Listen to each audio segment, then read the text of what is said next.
Karen, welcome. Thanks for talking with me today. Oh, thanks, Kelly. I'm delighted to be here. Nice to see you. So, I was reading something on your website where somebody who had had the pleasure of experiencing you as a teacher had said that you were the Pied Piper of deep emotions. Mm. And I'm wondering what it is that contributes to you earning that moniker and why deep emotions are so important to your work.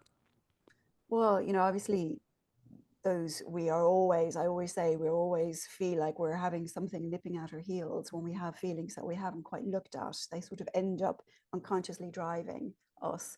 And I think, particularly around grief, because I do a lot of work around grief and loss, we can carry those feelings in ways that we don't even recognize. They can start manifesting in our lives in sort of ways that we're not even really aware that that's what it is. Because grief, we think, oh, I'm going to be sad, I'm going to be this, I'm going to feel lonely, but sometimes grief can manifest as intense anger, in jealousy. It can manifest in all these other ways, that end up sort of driving us unconsciously as we move through life.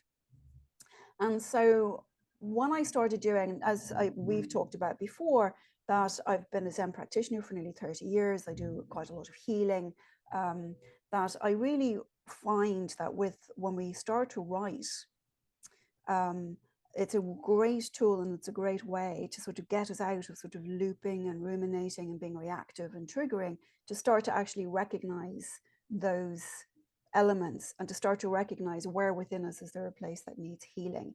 And so I feel like the more we can heal ourselves, the more we can actually contribute. As they say, hurt people hurt. So the more healed we are, the happier we are, but also end up becoming this much more of we can become much more of a positive presence. And that presence is often deepened by our grief and our loss. And people say, well, how can grief and loss be a positive thing? Mm. Because I've noticed a direct correlation between grief and loss and suffering, which is central core aspect of Buddhism. There's a very strong correlation between that and empathy and compassion. And so it's almost like when we suffer, when we move through the dark night of the soul, when we can start to come up for air and sort of find the light, which is always a different light than it was before the grief, but nevertheless, it is still light. We can then, I find, really start to meet the world with empathy and compassion.